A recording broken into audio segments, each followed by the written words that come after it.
dias eu assisti um vídeo do Steve Jobs onde ele conta que ele tinha um hábito de todos os dias de manhã, ao acordar, ele se perguntava: eu quero realmente fazer o que eu tenho para fazer hoje?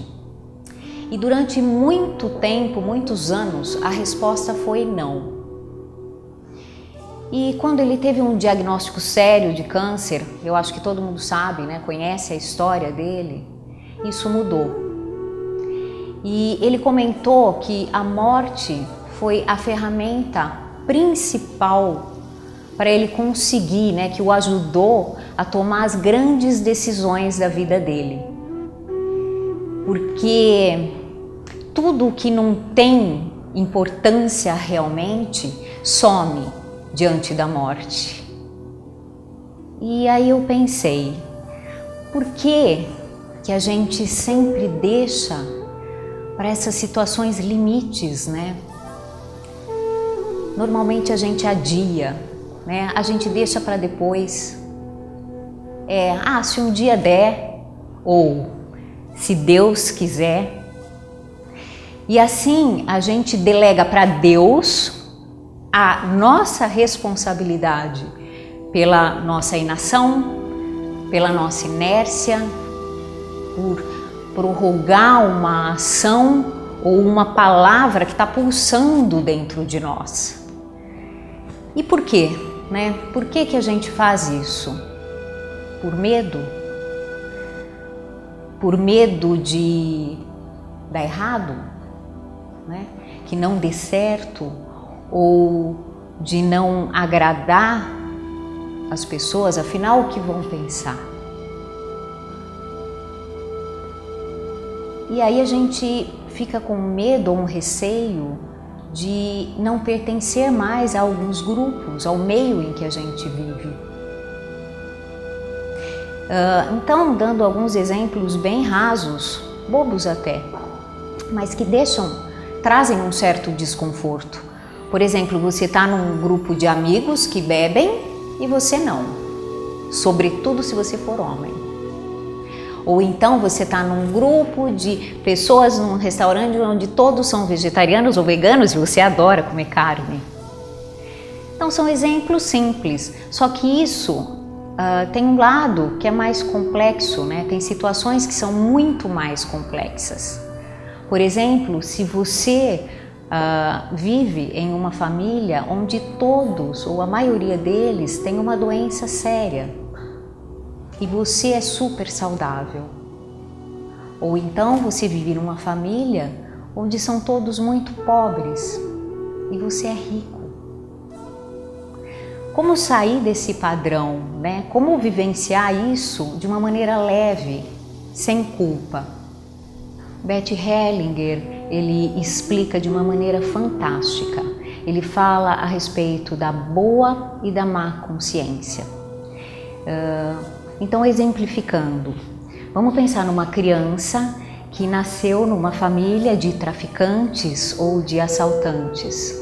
E desde muito pequena, ela é ensinada, ela vive essa realidade, né? Ela aprende a mexer com armas, esconderijos, toda essa realidade desse mundo dessas pessoas. Então, num assalto, por exemplo, tem que passar num vãozinho apertado, então é aquela criança pequenininha, magrinha, que passam para que ela possa abrir a porta e todos entrarem. Então essa é a realidade, né? Isso, para essa criança que nasceu nesse contexto, é normal. Isso é o normal, ela está acostumada com isso, né? É a vida dela.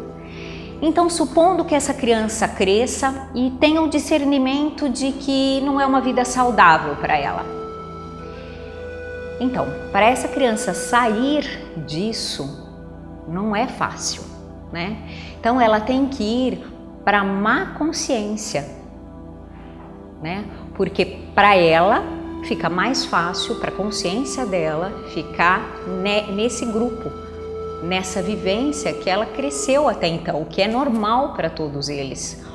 Ou então, um outro exemplo, alguém que nasceu numa família onde todos sempre se esforçaram muito trabalharam muito, se esforçaram muito para conseguir um mínimo, o básico. E essa pessoa tem a possibilidade de ser muito próspera e de uma maneira leve, fácil. Então, para que ela consiga viver isso, ela vai ter que sair daqui e ir para a má consciência, né? Para ela poder ter essa vida leve, próspera, que o grupo dela não tem. E isso não é fácil, né? As pessoas têm muita dificuldade, nós temos muita dificuldade, porque nós estamos fazendo algo que ninguém do nosso grupo conseguiu fazer. Por isso que a maioria das pessoas boicotam muitas oportunidades que aparecem para poder voltar para cá. E aí, ufa, aqui tá tudo normal, aqui eu tô com a consciência mais leve, aqui eu fico mais tranquila, mesmo que isso seja difícil, entende? Então, por isso que a maioria das pessoas fica igual ao grupo aonde pertence, porque é mais fácil. É muito difícil você ter coragem de fazer alguma coisa que ninguém do seu grupo teve coragem de fazer até então. Quando Bert Hellinger usa o termo boa e má consciência, ele não está falando a respeito do que é bom ou o que é ruim, né? Perceba que para uma pessoa, né, onde quando ela vê que toda a família dela vive num contexto de sofrimento, por exemplo, né, como eu falei, e para ela sair e gozar de uma vida leve, de uma vida próspera, isso pesa na consciência, né? Então essa má consciência é como se fosse uma consciência pesada. Para ela, ela fica com a consciência mais leve se ela estiver aqui, sofrendo junto com aquele grupo a que ela pertence, sempre pertenceu. Essa boa consciência é assim, é o que é o comum, é o que é aceito pelo nosso grupo. E até então eu citei situações de grupos, né?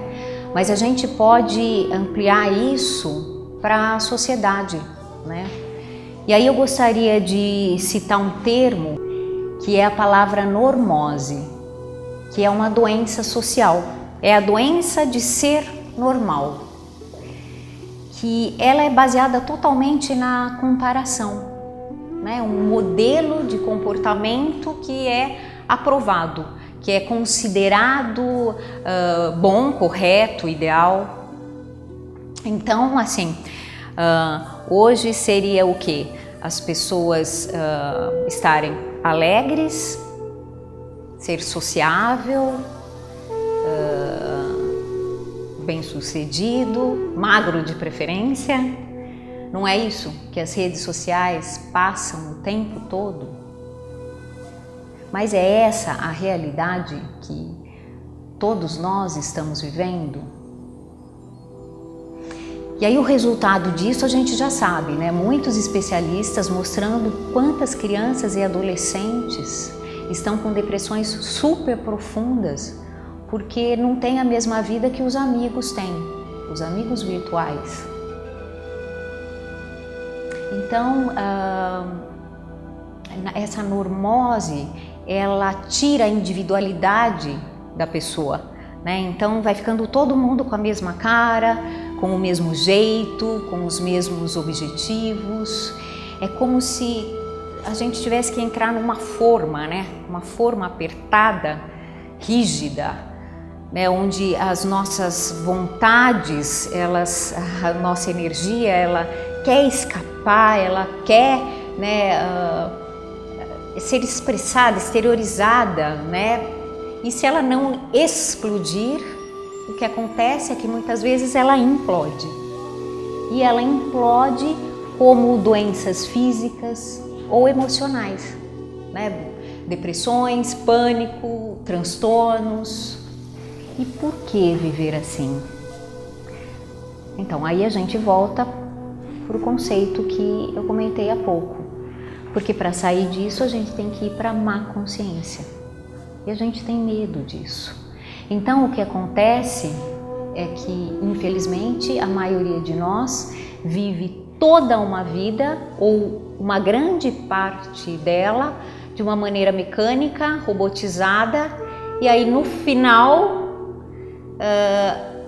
se não morrer repentinamente, tiver um lampejo de lucidez, aí sim vai viver de uma maneira mais inteira, mais espontânea, mais livre.